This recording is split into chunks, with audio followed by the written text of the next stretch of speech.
Session is going to be in Marathi, as I said. If you have any queries, you can put down in the comment section. Hello, namaste, Dr. Thomre. नमस्कार. नमस्ते Rohan. How are you? आपल्या या काही technical थोडंसं तुमचं वरती करता हे. Yes, perfect. थोडंसं टेक्निकल इश्यू झाले आणि आपलं थांबलं. आपण काय हरकत नाही, पुन्हा स्टार्ट केलं आहे. तर मला थोडंसं तुमच्या प्रॅक्टिस बद्दल एक थोडक्यात सांगू शकाल का, की किती वर्षांचा तुमचा 24 वर्षांचा एक्सपिरियन्स आहे मी वाचलं. तर होमिओपॅथीची डिग्री कधी मिळवलीत आणि मेंटल हेल्थ कडे तुम्ही कसे वळलात? मी 1994 मध्ये होमिओपॅथिक डिग्री मिळवली. त्याच्यानंतर मी माझी प्रॅक्टिस सुरू केली आणि एकीकडे ICU मध्ये जॉब करत होतो. तर तिकडे जॉब करताना थोडंसं असं लक्षात आलं की सायन्सच्या पलीकडे पण काही गोष्टी असतात आणि मला त्यातून ॲस्ट्रॉलॉजी शिकण्याची इच्छा झाली आणि मग मी मेडिकल सायन्स आणि ॲस्ट्रॉलॉजी अशी कंबाईन प्रॅक्टिस खूप वर्ष करत होतो. त्याच्यातून असं लक्षात आलं की लोकांना त्यांच्या मनाचा अभ्यास केल्याशिवाय आपण त्यांना त्यांच्या मनाची समजूत घालू शकणार नाही. त्यांना खरी उत्तरं हवी आहेत आयुष्यातली, नाहीतर मग ते देवाकडे खूप जातात आणि त्यांना ते उत्तर शोधता येत नाही. त्यासाठी मग मी मानसशास्त्राचा अभ्यास केला, अनेक कोर्सेस केले, काउन्सिलिंग शिकलो. काउन्सिलिंगमध्ये मग पोस्ट ग्रॅज्युएशन आणि मास्टर्स केलं आणि आता मी ही तिन्ही चारही सायन्सेस कंबाईन करून पुण्यामध्ये प्रॅक्टिस करतोय आणि एक होलिस्टिक अप्रोच त्यामध्ये ठेवलेला आहे. ओके, सो पुण्यामध्ये तुमचं हे इन्स्टिट्यूट आहे, बरोबर? हो, हां. माझं institute of holistic healing India पुण्यामध्ये मयूर कॉलनी कोथरूड येथे आहे. Okay okay. तर मग इकडे नक्की काय काय कोर्सेस किंवा काय काय प्रकारच्या थेरपीज आहेत तुमच्याकडे? हां, आमच्याकडे basically mental emotional health care मधल्या सगळ्या सर्व्हिसेस आहेत. काउन्सिलिंग, सायकोथेरपी, सायकियाट्रिक, मानसिक आजाराचे तज्ज्ञ आहेत. वेगवेगळ्या प्रकारचं टेस्टिंग होत असतं, पर्सनॅलिटी असेसमेंट होते, नॉर्मल ॲबनॉर्मल सर्व प्रकारचं टेस्टिंग होतं. त्याचबरोबर आम्ही एज्युकेशनल सेक्टरमध्ये पण खूप सर्व्हिसेस प्रोव्हाइड करतो. पुण्यातल्या काही नामांकित शाळा कॉलेजेसमध्ये आम्ही बरेच काउन्सिलिंगच्या सर्व्हिसेस देतो. त्याबरोबर त्यांची जी प्रोफेशनल ग्रोथ मुलांची होण्यासाठी आवश्यक पण काही कार्यशाळा, ट्रेनिंग्स घेत असतो आणि करिअर काउन्सिलिंगमध्ये पण आम्ही बरंच काम करतो. तर साधारणतः एक 100 लोकांची टीम माझ्याबरोबर आहे. सगळे क्वालिफाईड आणि एक्सपिरियन्स लोक आम्ही एकत्र काम करत असतो. अच्छा, तर जसं तुम्ही म्हणालात की माणसं खूप देवाकडे डिपेंडंट असतात किंवा मग काय झालं की देवदेव करतात. तर अर्थात आपण ऍस्ट्रॉलॉजी हा जो विषय आहे तो पुढच्या रविवारी बोलणार आहोत. पण तुम्हाला काय वाटतं की आज या मेंटल हेल्थ क्रायसिस ज्याला आपण म्हणतो, की आज लोक आता कुठे याबद्दल लोक बोलायला लागले हळूहळू का होईल. तर तुम्ही जेव्हा होमिओपॅथी ची डिग्री मिळवली तेव्हा काय कशी 94 साली माझा जन्म झालेला नव्हता. तर त्या काळामध्ये म्हणजे 90s मध्ये किंवा मग अर्ली 2000s मध्ये जेव्हा इंटरनेट एवढं बूम, सोशल मीडिया नव्हतं, तर तेव्हा मानसिक आरोग्य हे काय कसं होतं, काय होतं तो सगळा भाग तो? नाही, ऍक्च्युली अवेअरनेसच नव्हता की असं काही असतं. म्हणजे जोपर्यंत एखादा माणूस फारच वेड्यासारखा वागत नाही किंवा आपल्याला सिनेमात ज्या पद्धतीचे वेडे लोक दाखवले जातात किंवा असे तर म्हणजेच मानसिक आजार झाला असं लोकांना माहिती होतं आणि त्याची शास्त्रीय माहिती पण नव्हती. ते ओळखायचे कसे हेही माहिती नव्हतं आणि बेसिकली बॉडीच आपल्याकडे ट्रीट केली जाते, माइंडकडे शक्यतो डॉक्टर लोक पण फार लक्ष देत नाहीत. त्यामुळे एकंदरीत ह्या मेंटल हेल्थ केअर मध्ये थोडी अनास्था होती त्यावेळेला आणि अवेअरनेस अजिबात नव्हता. मग हे जो म्हणतो ना वेडा आहे हा माणूस त्याचं गेलाय कामातनं किंवा बऱ्याचशा गावांमध्ये आजही म्हटलं जातं की काय देवी आली आहे अंगामध्ये किंवा भूत आलंय, असं काय काय वेगवेगळे सुपरस्टिशन्स आहेत. तर तुम्हाला हे प्रॅक्टिस करताना कुणी पेशंट किंवा फॅमिली इमिजिएट मधलं कुणी असं आढळलंय का की ज्याच्यामध्ये तुम्हाला असं वाटलं नाही आपण हे केलं पाहिजे काहीतरी याच्या बाबतीत? नाही, तसं फॅमिलीत किंवा असं नाही आढळलं, परंतु मला प्रश्नांची उत्तरं शोधायची खूप आवड आहे की हे असं का, कशामुळे, ह्याची कारणं काय आहेत. आणि आता त्याच्या ह्याच्यातनं मग मला बरीच उत्तरं मिळत नव्हती त्या ह्याच्यामध्ये आणि ती सायकियाट्री किंवा मानसोपचार आणि ह्या ह्याच्यातनं मला मिळायला लागली. म्हणजे आता जे देवीयण म्हणतात ते डिसअसोसिएशन म्हणून एक सायकियाट्रीमध्ये आजार आहे. तर ते डिसअसोसिएटिव्ह ट्रान्समध्ये अशी लक्षणं दिसून येतात, अंगात येणं वगैरे असं. आणि बेसिकली झालं असं की होमिओपॅथीमध्ये मनाचा विचार खूप केला गेलेला आहे ओके. त्याच्यामुळे प्रत्येक माणूस हा युनिक असतो आमच्या दृष्टीने आणि त्याची जेनेटिक बॅकग्राऊंड पासून सगळी पर्सनॅलिटी युनिक असते. म्हणजे फिजिकल नाही, मेंटल म्हणतोय मी, मेंटल इमोशनल ऍस्पेक्ट, ट्रेट्स त्याचे युनिक असतात. त्यामुळे आमच्याकडे पण होमिओपॅथीमध्ये आम्ही एकच औषध एका माणसाचं असतं असंच मानलेलं आहे आणि त्याच्यातनं मनाचा अभ्यास करायची सवय पहिल्यापासून होती. म्हणजे एखादा माणूस असा का वागतो, त्याची कारणं काय असू शकतात, त्याच्या पर्सनॅलिटीतले पॅटर्न कुठले असू शकतात, तर हे सगळं होतं होमिओपॅथीमध्ये. त्यामुळे त्याबद्दल एक उत्सुकता होती पहिल्यापासून. आणि एक ऑर्गॅनॉन म्हणून एक फिलॉसॉफीचा पण सब्जेक्ट आमच्याकडे होमिओपॅथीमध्ये आहे, तर त्यातनं पण तसा विचार करायची सवय लागली. आणि मग पुढे मी काउन्सिलिंग आणि मानसोपचार यातल्या गोष्टी शिक्षण घेतलं म्हणजे ऍक्च्युली. ओके. तर आज तुमच्या या इन्स्टिट्यूट ऑफ होलिस्टिक हिलिंग हे जे तुमची संस्था आहे पुण्यामध्ये, तिथे काय काय केलं जातं? म्हणजे सायको अनालिसिस मी आता वाचत होतो, सायकोथेरपी, तर त्याच्यातले फरक सांगाल का? आणि तुम्ही नक्की काय काय प्रोव्हाइड करता त्याच्यामध्ये? हा नाही, बेसिकली आम्ही काउन्सिलिंग मधल्या बेसिक खूप सर्व्हिसेस प्रोव्हाइड करतो. काउन्सिलिंग आणि सायकोथेरपी हा एक वेगळा ऍस्पेक्ट आहे. वेगवेगळे अप्रोचेस असतात मानसोपचारामधले. तर तशा वेगवेगळ्या सायकोथेरपी असतात, पर्सन सेंटर्ड थेरपी असतात, रॅशनल इमोटिव्ह थेरपी असते, कॉग्नेटिव्ह बिहेव्हिअरल थेरपी असते. असे वेगवेगळे अप्रोचेस असतात सायकोथेरपीमध्ये. आणि काउन्सिलिंगमध्ये पण खूप वेगवेगळे प्रकार आहेत. तर आम्ही बेसिकली प्रत्येक माणसाला मानसिक, शारीरिक सर्व स्तरांवर आधी ओळखणं आणि त्याच्यामध्ये जे काही ड्रॉबॅक्स असतील, काही त्याला त्रास होत असतील, काही प्रश्नांची उत्तरं मिळत नसतील, तर त्या सगळ्या गोष्टी आम्ही प्रोव्हाइड करतो. आता आपल्याकडे ब्लड टेस्ट केल्यावर लोक पटकन ऍक्सेप्ट करतात की हो, माझं हिमोग्लोबिन कमी आहे, माझा अमुक काउंट वाढलेला आहे, पण मला मानसिक त्रास होतोय हे कुणी ऍक्सेप्ट नाही करत युजली. किंवा माझं काहीतरी वागणं लोकांना त्रासदायक ठरतंय, माझा स्वभाव माझा आड येतोय, हे लोकांना पटत नसतं. मग त्यासाठी वेगवेगळ्या पर्सनॅलिटी असेसमेंट असतात किंवा बिहेव्हिअरल काही टेस्ट असतात. तर त्या सगळ्या टेस्ट होतात आमच्याकडे. त्याबरोबर एज्युकेशनल फील्डमध्ये ज्या टेस्ट लागतात, IQ, EQ, ऍप्टिट्यूड वगैरे, ह्या सर्व टेस्ट आमच्याकडे अवेलेबल आहेत संस्थेमध्ये. सो दॅट लोक आता हळूहळू ते ऍक्सेप्ट करायला लागली आहेत आणि स्वतःहून पुढे यायला लागली आहेत. Correct.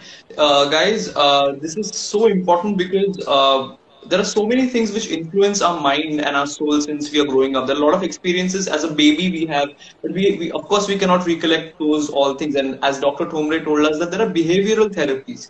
We need to understand what is deep inside us, what is leading to all these, symptoms in which you feel restless, you don't feel very good emotionally. And through these therapies, you can actually deduce, you can actually find out those drawbacks, or I should say those, you know, how should I explain, um, those kind of shortcomings inside you, ॲबनॉर्मॅलिटीज. हां. yeah, which are leading to something like a mental disorder, and rather than keeping it as a taboo in your mind, that mental illness is so and so, you should not pay attention to it, you should not think about it. Doctor Thombre, हे बरोबर आहे का की तुमच्याकडे जे patients येतात ते असं कधी तुम्हाला आढळलंय का की ते म्हणतात आम्ही असा फार विचार तेव्हा केला नाही त्या बाबतीत, किंवा मग अरे फार विचार करू नकोस त्या बाबतीत, म्हणजे विचार करू नकोस म्हणजे तू बरा होशील, असं खूप तुम्हाला आहे का एक्सपिरियन्स की असे म्हणणारे लोक? नाही, ऍक्च्युली आपलं मन 3 स्तरांवर काम करतं: विचार, भावना आणि वर्तन, thoughts, emotions and behaviour. So basically आपल्याकडे असं पहिल्यापासून आपण लेबल करतो की नाही, हा रागीट आहे, हा खूप सहनशील आहे, किंवा ह्याचं कोणाशीच पटत नाही. म्हणजे आपण ते स्वभावाचा तो भाग धरून ते नॉर्मल मानत असतो. अनलेस अँड अंटील जोपर्यंत तो माणूस एखाद्या रिलेशनशिपमध्ये त्याला प्रॉब्लेम्स येतात, एज्युकेशनमध्ये प्रॉब्लेम येतात, त्याच्या वागण्यामुळे त्याला स्वतःला आणि इतरांना प्रॉब्लेम येतात, तोवर लोक ऍक्सेप्ट करत नाहीत ह्या गोष्टी. सो आपल्याला हे त्या माणसाशी बोलल्यानंतर लक्षात येतं की त्यालाच त्याच्या विचारांचा त्रास होतोय, त्यालाच त्याच्या भावनांचा त्रास होतोय. आणि emotion gives rise to behaviour. Emotion हा ड्रायव्हिंग फोर्स आहे बिहेवियरच्या मागचा. सो त्याच्यातनं त्या ॲबनॉर्मल गोष्टी हळूहळू बाहेर येत असतात आणि बरेचदा पेशंट ऍक्सेप्ट करत नाही, पण त्याच्या घरातले लोक सांगत असतात की हा अमुक अमुक सिच्युएशन मध्ये असा असा वागतो. सो असे त्याचे ऍस्पेक्ट आहेत. पण विचार, भावना आणि वर्तन ही साखळी फार महत्वाची आहे त्यामध्ये. आणि विचारांच्या आधी आपली एक बिलीफ सिस्टीम असते. हा हा, म्हणजे आपल्या प्रत्येकाला लहानपणीपासून जे अनुभव येतात, आपण जे लोकांना वागताना बघतो, त्याच्यातून एक आपली बिलीफ सिस्टीम तयार होते, ज्याला आपण मराठीमध्ये मनोधारणा म्हणू शकतो. की काही त्याच्यामध्ये असे ब्लॅक अँड व्हाईट थिंकिंग असतं, काही वेगवेगळे त्याच्यामध्ये गोष्टी आहेत, की समोरच्याचं काय, माझं कायम चुकीचंच असतं असं काही लोकांना वाटतं, किंवा समोरचं कायमच बरोबर असतो, किंवा खूप असे बिलीफ्स असतात की पॉप्युलर बिलीफ, पुण्यातली लोक स्वतःला फार शहाणी समजतात. सो असे खूप बिलीफ्स घेऊन आपण जगत असतो, आणि त्याच्यातूनच आपली थॉट प्रोसेस बरेचदा तयार होत असते, आणि बरेचदा आपण एखाद्या गोष्टीबद्दल पटकन मत बनवून टाकतो, म्हणजे करेक्ट. अनुभव घ्यायच्या आधीच मत बनवलेलं असतं.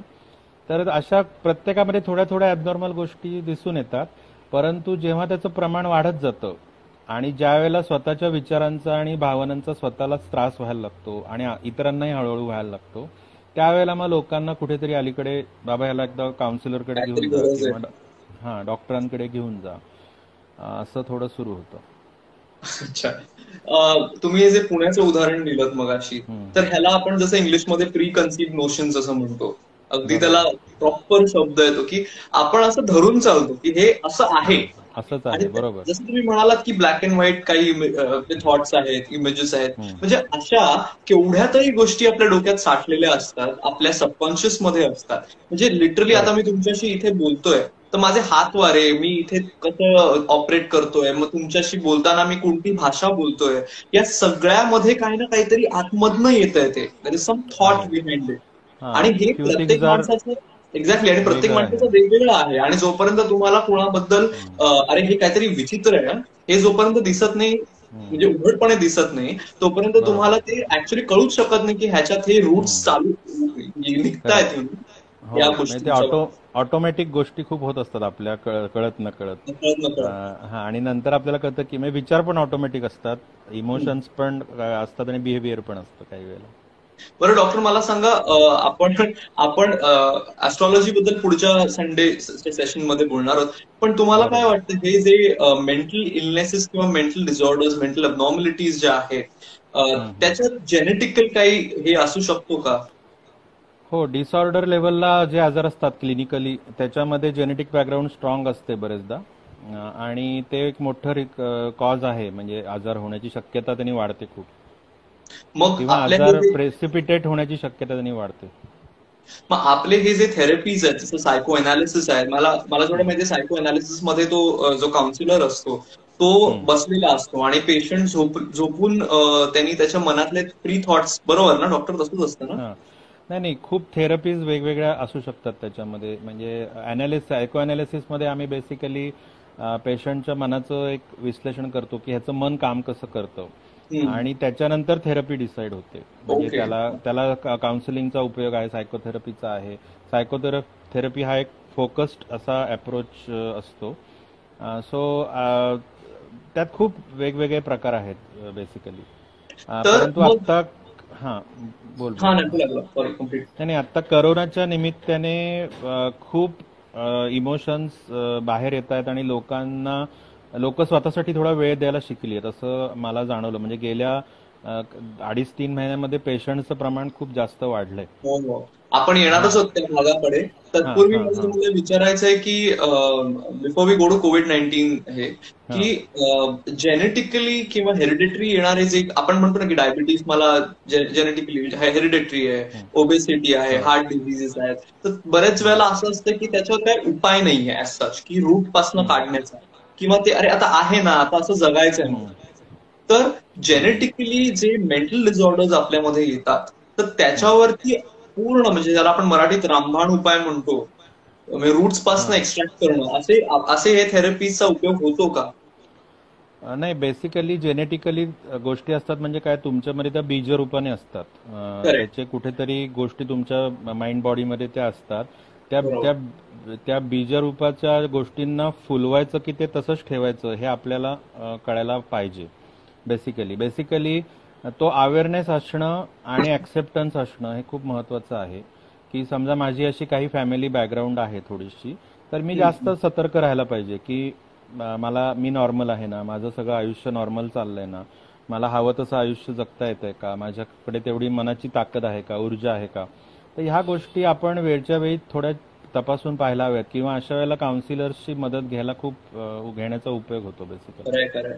तर viewers, whoever stay in Pune or in Bombay, anywhere, you can definitely visit Dr. Thomre. Dr. Thomre, would you let us know your website and your Facebook page just before we move ahead?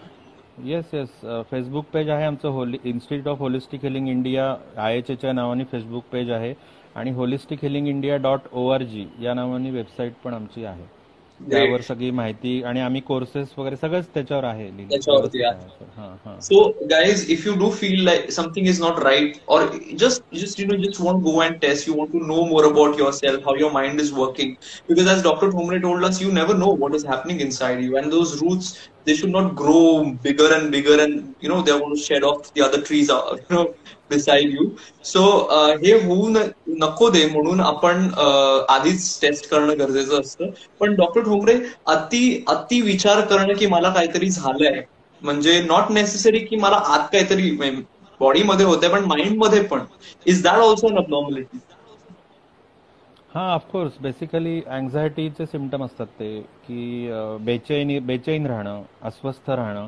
आणि अँझायटीमध्ये main गोष्ट असते की फ्युचरबद्दल doubts आणि fears असतात, present आणि फ्युचरबद्दल जास्त करून.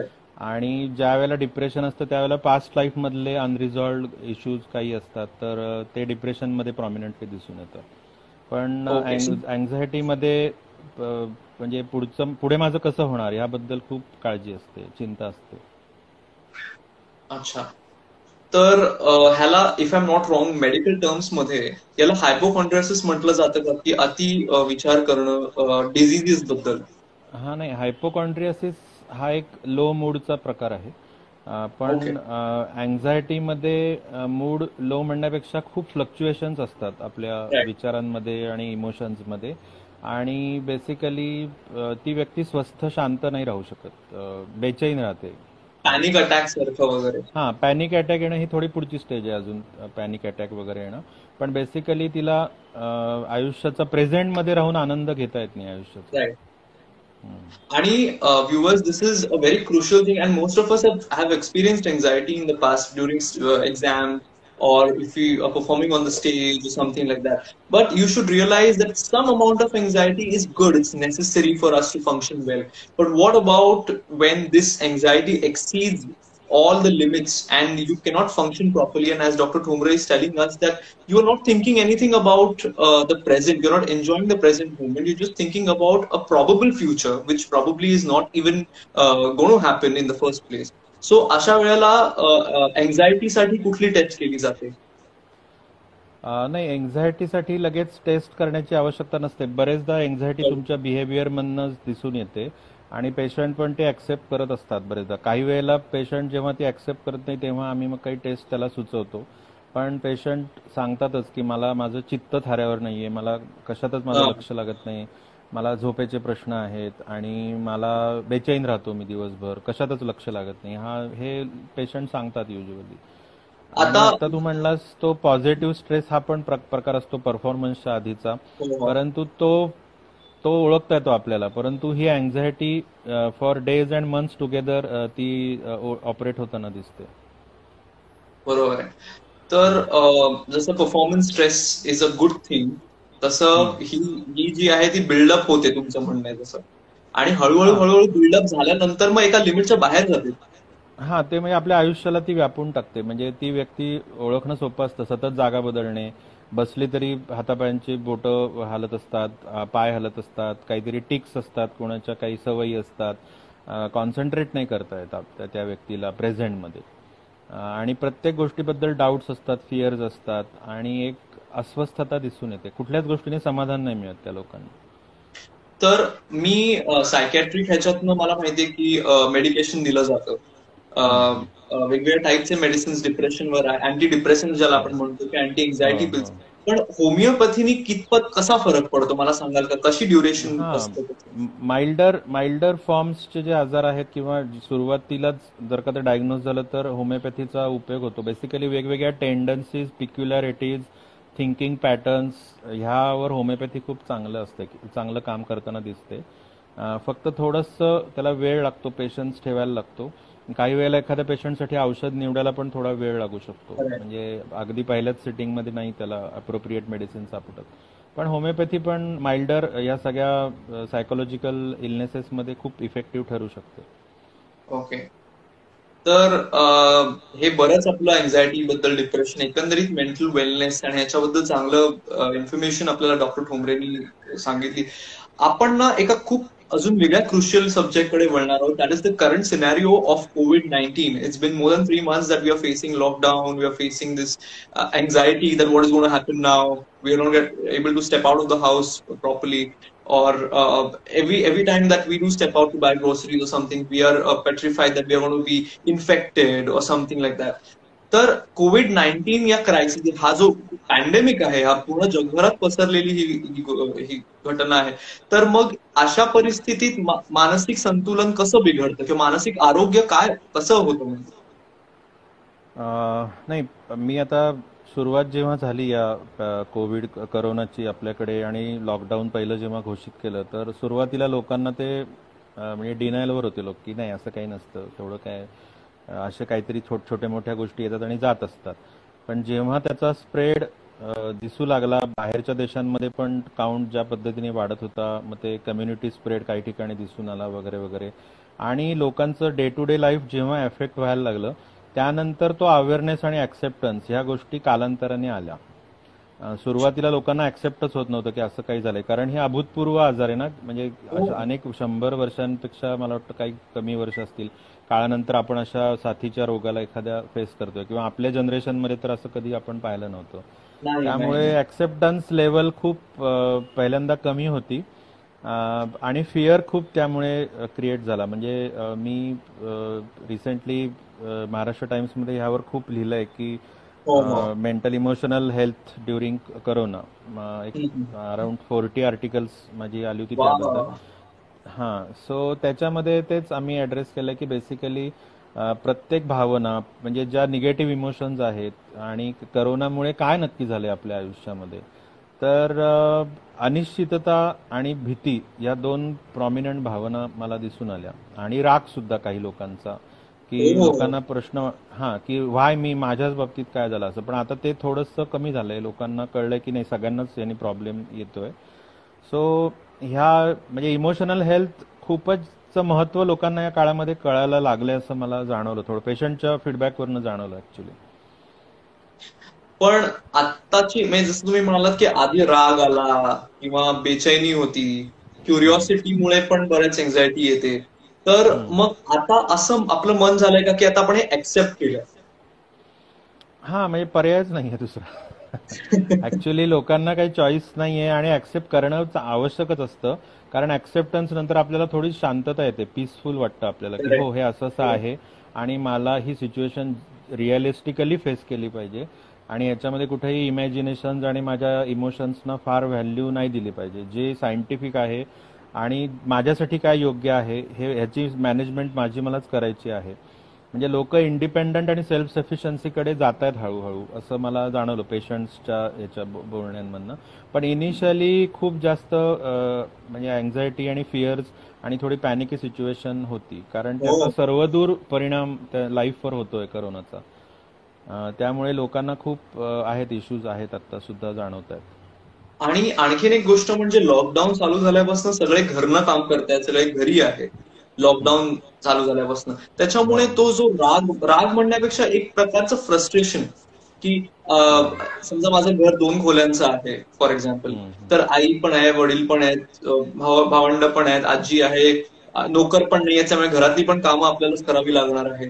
मला इथे काम करायचंय, मला सिनेमा बघायचं, जे काय असेल, कारण मला वेळ घालवायचा आहे आफ्टर ऑल. तर मग हे लोक असं करतायत, हे मला सतत बोलवतायत, हे माझ्याशी असं बोलतायत, ह्याच्यानी जो राग येतो, म्हणजे टेम्पर वाढणं, टेम्परामेंट आपली क्रॉस होणं, सो ह्याच्यामुळे राग वाढलाय का काय आहे?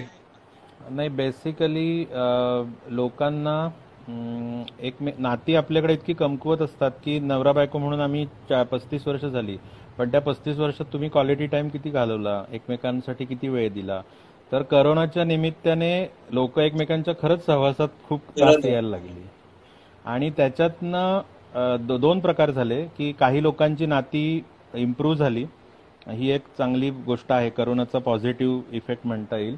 ॲट द सेम टाइम असेही पेशंट होते की आता हा माणूस मला नकोय नजरेसमोर, ह्याला मी सहन नाही करू शकत. म्हणजे हे पण काही लोकांकडून आम्ही ऐकलं. तर बेसिकली व्यक्ती स्वातंत्र्यावर लोकांच्या थोडी गदा आल्यासारखं झालं आणि लोकांना टॉलरन्स लेवल खूप चेक केली गेली त्याबद्दल, आणि नात्यांची पण परीक्षा त्या निमित्ताने झाली बऱ्याच ठिकाणी, आणि त्याच्यातनं मग त्या निगेटिव्ह इमोशन्स बऱ्याच यायला लागल्या बाहेर. अगदी खरं बोललात. मला सांगा, या क्रायसिस मध्ये हे जेव्हापासून मेंटल थोडं आपल्यामध्ये काय म्हणूया, एक कमतरता नाही म्हणणार, इम्बॅलन्स जेव्हापासून आपल्याला जाणवायला लागला की अरे आता राग येतोय, कंटाळा आलाय, मूड वाटत नाहीये, तेव्हापासून तुमच्याकडे पेशंट्स आले आहेत काय कोरोना चालू असताना, म्हणजे हे लॉकडाऊन चालू नाही, असताना? ऍक्च्युली तेच झालं की लोकांना असं वाटतंय की नाही आता करोनामुळे प्रॅक्टिस कमी वगैरे असं नाही. माझ्याकडे किंवा आमच्याकडे उलटा इफेक्ट आहे की पेशंट्स वाढलेत. म्हणजे मी एप्रिल 15 नंतर जवळजवळ रोज माझ्या क्लिनिकमध्ये जातोय. आधी काही दिवस मी आठवड्यातनं 3 दिवस वगैरे असं केलं, पण रोज केसेस आहेत आणि लोकांना प्रॉब्लेम्स खूप आहेत. म्हणजे मेंटल इमोशनल लेवलला ते खूप जास्त आहेत आणि मग त्याची रिफर्केशन्स फिजिकल लेवलला दिसतात. पण त्यांना बोलायचंय, प्रत्येकाला वाटतंय मला कुणीतरी समजून घेणारं पाहिजे, माझी बाजू ऐकून घेणारं कुणीतरी पाहिजे, आणि त्यांना त्यासाठी गायडन्स आणि हे हवं असतं. सो खूप वाढलंय ऍक्च्युली, हे काम वाढलंय आमचं actually. Guys, I want to mention what I just mentioned while we just started the live session was about the tragic death of Sushant Singh Rajput, and apparently it was a suicide by hanging, and depression was the cause. That is what we learned through the news. So when a celebrity dies, when a celebrity commits suicide, or any known person commits suicide, then all of them, we are going to gush into the social media posting zone that or RIP, or why don't you tell us, and come on, come out of the shell, and lots of things, why did you do this, Sushant, why, and all that I read on Facebook just right now. But what about every single person in the house who is tackling some emotional problem? There are a lot of people in rural and remote areas who even don't know that there is something called mental health. बरोबर ना doctor Thombare? मानसिक आरोग्य हा प्रकार आपल्याकडे माहीतच नाहीये की असं पण काही असतं. म्हणजे तुम्ही आता जसं म्हणालात की फिजिकली आपल्याला ते नंतर नंतर दिसायला लागतं, तर मग मला समजा लूज मोशन्स होत आहेत, तर त्याच्यावर गोळी मग मी घेतली, हार्ट रेट वाढलाय तर लगेच हार्ट डॉक्टरकडे गेलो. पण ते सगळ्याच जे स्टार्टिंग पॉइंट आहे तो सगळा इकडे आहे. तर मेंटल स्ट्रेसमुळे किंवा मेंटल इमोशनल किंवा ह्या इम्बॅलन्समुळे फिजिकली आपल्यावर काय प्रॉब्लेम येतो किंवा ताण येतो हे सांगू शकाल का? हो, ऍक्च्युली त्याला आपण सायकोसोमॅटिक एलिमेंट्स म्हणतो. बेसिकली आपली बॉडी हे एक इन्स्ट्रुमेंट सारखं आहे, ते फक्त प्रत्येक गोष्टीचं माध्यम म्हणून काम करतं, आणि बेसिकली आपलं सॉफ्टवेअर सगळं ब्रेन थ्रू ऑपरेट होताना दिसतं.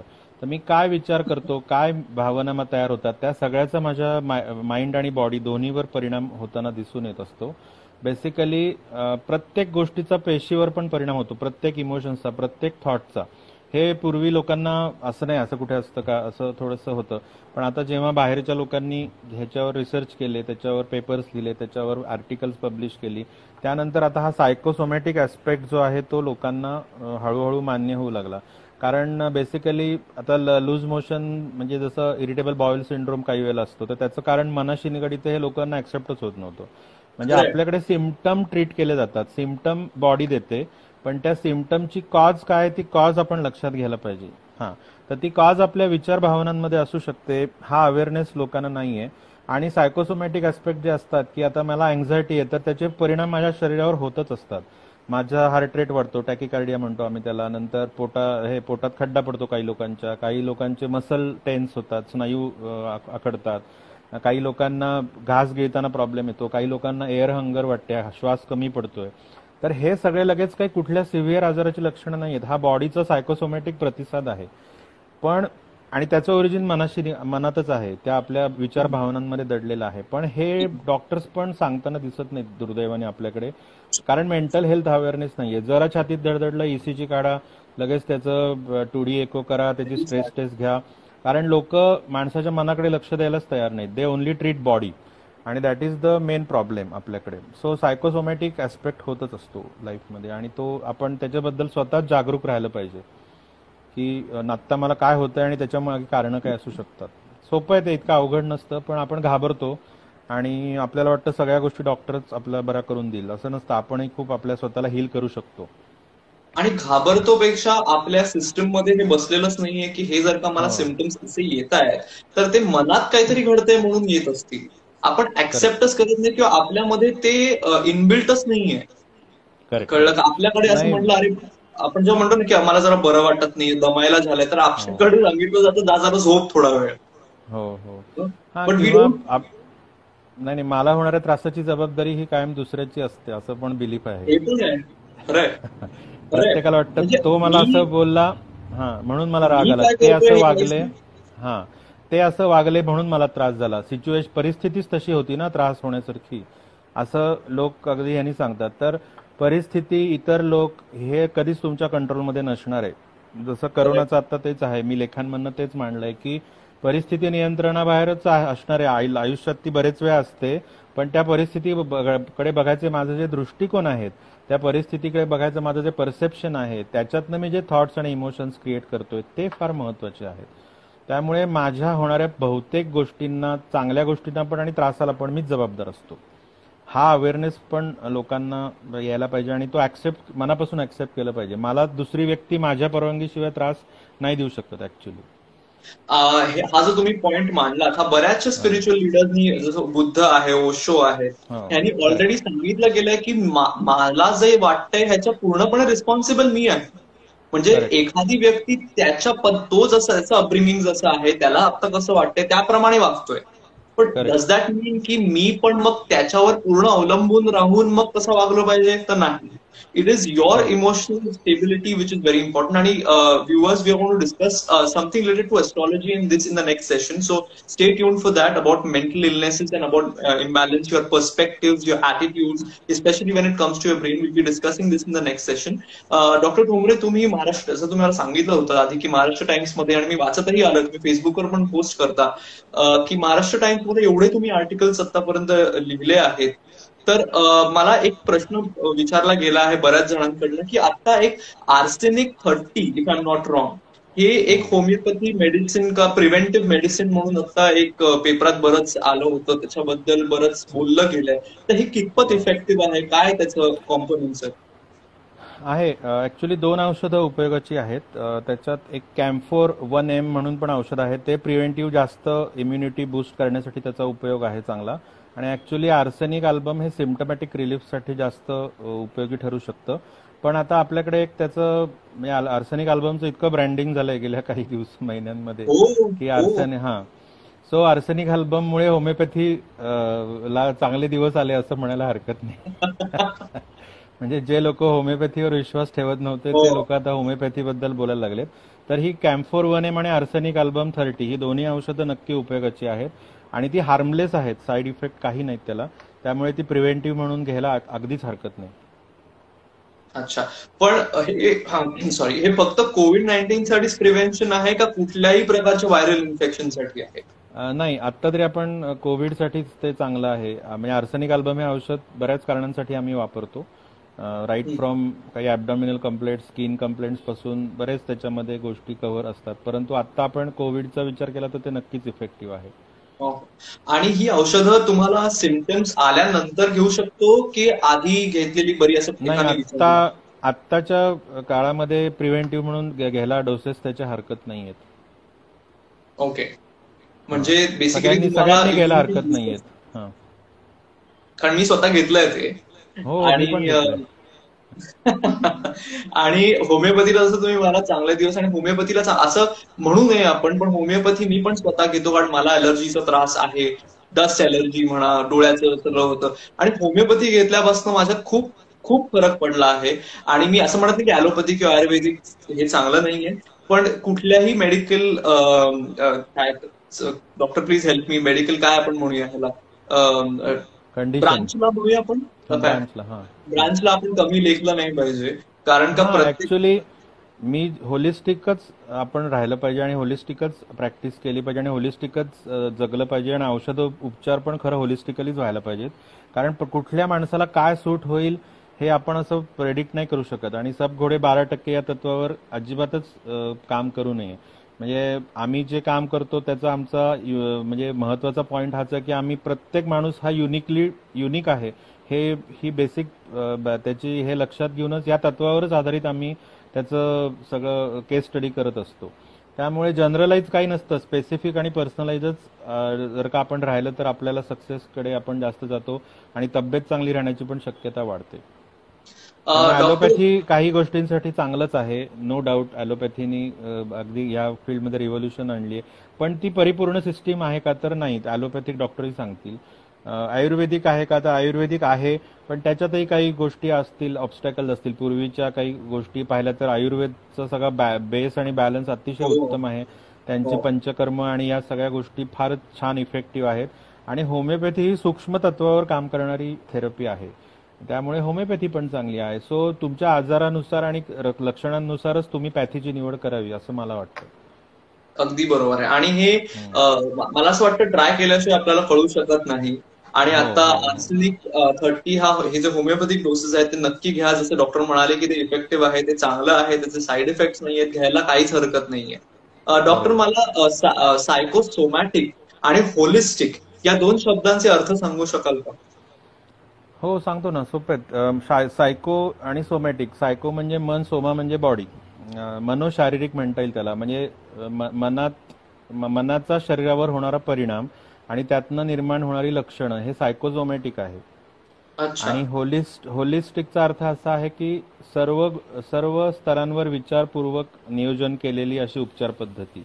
म्हणजे मनुष्याचं मन स्वभाव, त्याच्या ज्या काही म्हणजे personal, social, psychological, emotional, spiritual या सगळ्या गोष्टी ऍस्पेक्टचा एकत्रित विचार करून निर्माण झालेली उपचार पद्धती ही होलिस्टिक आहे आणि ओके. ती पर्सनलाइज्ड आहे. असे त्या दोन शब्दांचे अर्थ आहे.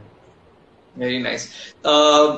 डॉक्टर ठोंबरे यांचं institute of healing, holistic healing he institute आहे पुण्यामध्ये. तुम्ही त्यांची वेबसाईट चेक करू शकता. You can go through the Facebook page आणि तुम्ही ह्याच्याबद्दल आणखीन इन्फॉर्मेशन गॅदर करू शकता.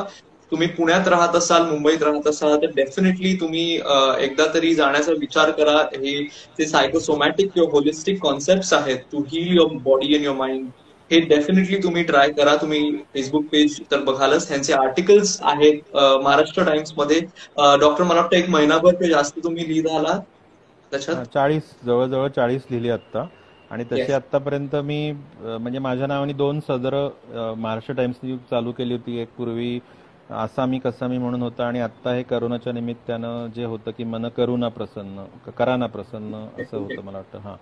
सो मन करोना प्रसन्न असं होतं. करोनाचं त्यांनी हे केलं ओके. होतं. सो 300च्या वर आर्टिकल्स असतील माझे आतापर्यंत. अरे आणि वा. मठामध्ये नाही, सकाळमध्ये पण आली आहेत. आता सामनामध्ये पण आलो होतो या रिसेंटली. याच विषयांवर आलो होतो, मानसिक आरोग्य आणि आयुष्य जगताना येणारे प्रश्न वेगवेगळ्या वयोगटातले. तर त्याच्यावर पुष्कळ लिहिलेलं आहे म्हणजे मी. अमेझिंग. हे फेसबुक पेजवर तुमच्या आहेच, आम्ही सगळे हो हो. ऍक्सेस करू शकतो त्याला. तर बरोबर. कोविड-19 चे आता जगावर होणारा परिणाम किंवा आपल्यावर होणारा परिणाम ह्याविषयी पण आपण next Sunday Wien will be talking about astrology तेव्हा आपण हे बोलणारच आहोत. आता मला तुम्ही आपल्या ह्याच्याबद्दल बोलणं झालंय, पण तरी थोडं सांगाल का की अशी काय लक्षणं असतात की मला स्वतःला कळेल की I should go to a doctor to find out की मला काय चाललंय इकडे, किंवा माझ्या घरात आसपास कुणाला असं होत असेल तर हे काय लक्षणं असं बघून कसं कळू शकतं आपल्याला की ही नीड्स हेल्प? हा, बघून पेक्षा अनुभवून जास्त कळू शकतं.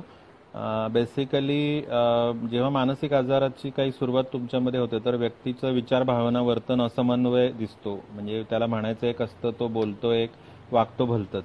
तर ह्या 3 स्तरांवर असमन्वय दिसतो. त्यानंतर दुसरी गोष्ट, स्लीप डिस्टर्बन्सेस, झोपेच्या अनियमितता बरेचदा दिसून येते. खूप जास्त झोप लागणं किंवा विस्कळीत झोप लागणं, सलग झोप न लागणं, ह्या गोष्टी असतात. त्याचबरोबर मूड स्विंग्स आपल्याला दिसतात. मूड आपला स्टेबल राहत नाही. कुठल्याही छोट्याशा कारणाने रडू येतं किंवा छोट्याशा कारणाने चिडचिड होते. त्याचबरोबर रिलेशनशिपमध्ये प्रॉब्लेम्स येताना दिसतात.